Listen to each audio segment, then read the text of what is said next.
대신 오늘 이재명 대표는 이 통합에 대한 방점보다 정책 면에서 22대 국회 민주당의 1호 공약으로 내세웠던 이 전 국민 25만 원 이 부분 있잖아요. 이걸 고집하지 않겠다고 했습니다.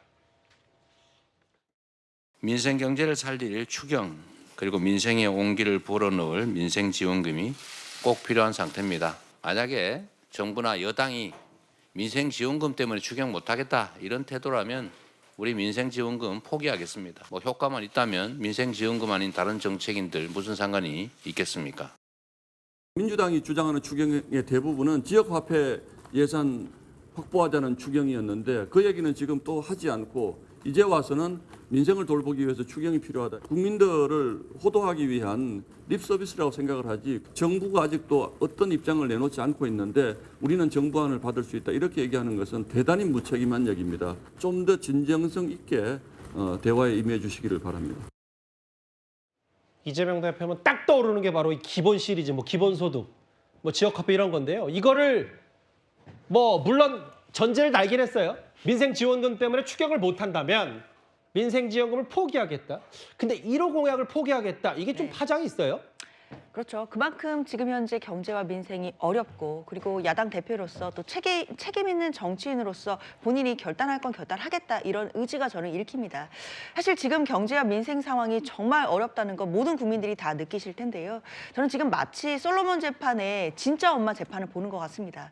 이제는 국민들이 정말 국민의힘의 정치인들과 그리고 민주당의 정치인들 그리고 정치권에 있는 모든 정치인들 중에 누가 진정으로 본인들의 정치적인 이해득실을 따지지 않고 경제와 민생을 따지는지 이걸 지켜보고 계실 거라고 생각이 들거든요. 당연히 민주당으로서는 지금 현재 전국이 굉장히 불안정하고 특히나 대통령의 직무가 정지된 상황이기 때문에 그럼에도 경제와 민생은 돌아가야 되고 지금 외교적인 것도 안보, 보안 관련된 부분들이 다 돌아가야 되기 때문에 이재명 대표가 야당 대표로서 할 수 있는 일들 또 책임 있는 메시지를 낼 수 있는 부분들을 하겠다라는 입장으로 보이거든요. 당연히 국민의힘에서는 계속해서 정치 공세 할 거라고 생각합니다.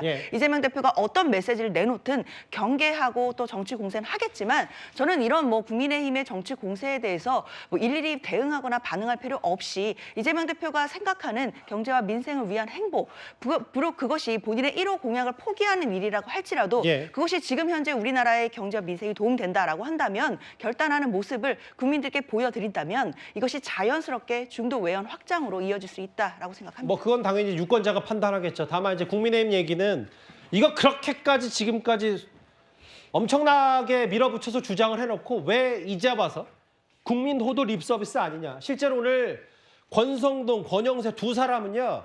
이재명 대표의 과거 말 바꾸기 사례까지 거론을 했습니다.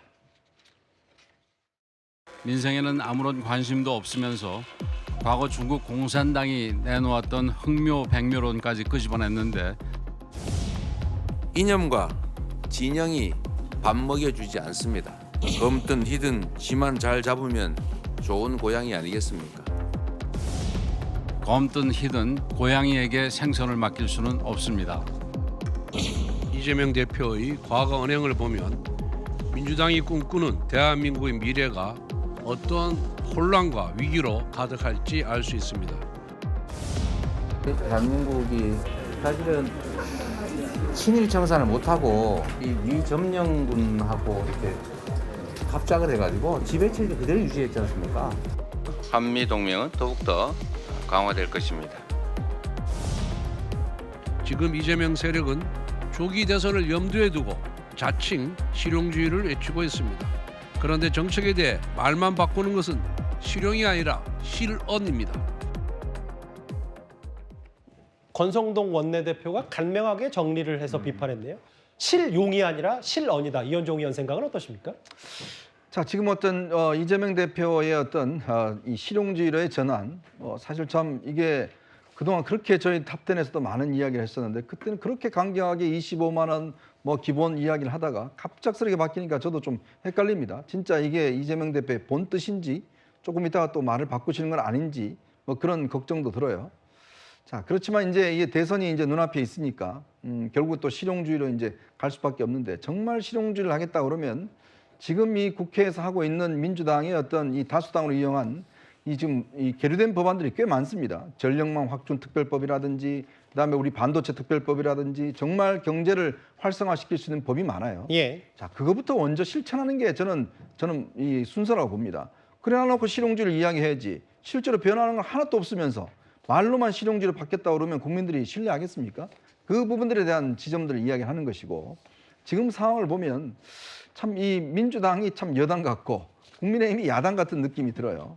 자, 그럼 국민의힘은 뭐죠? 무슨 지향점을 가지고 있나요? 그러니까 이재명 대표 비판하는 거 좋습니다. 예. 그런데 국민들이 생각하기로는 그럼 국민의힘은 뭘 할 건지에 대한 이야기를 해야 될 거 아닙니까? 집권 여당으로서의 그렇죠. 집권 전망이 여당은 있어야 지금 된다. 이 예. 경제가 안 좋고 이런 부분에 대해서 그럼 국민의힘은 그냥 이재명 대표만 계속 때리는 것만 할지 예. 아니면 본인들은 그럼 어떤 방향으로 앞으로 나가야 될지 예. 이 부분에 대한 비전을 집권 여당이 내세워야 되는 거 아니겠어요? 예. 그 부분들에 대해 이야기를 해야지만이 이 비판이 설득력이 있을 겁니다. 그러나 그걸 이야기하지 않고 무조건 이재명 대표 말 바꾸기 그거 우리 많이 합니다. 지금 이제 우리가 많이 이야기하잖아요. 그거 맡겨두시고 본인들은 뭘 할지에 대한 비전부터 저는 이야기하는 게 지금 비대위가 할 일이 아닌가라는 생각이 듭니다. 언론에 그거 맡기고 뭐 비대위 앞으로 대안 청사진이라도 내야 되는데 아마 김기영 대변인 옆에서 잘 들으셨을 거예요. 네. 알겠습니다. 1호 공약 고집하지 않겠다고 했던 이재명 대표에 대한 정치권의 파장 얘기 여기서 정리하겠습니다.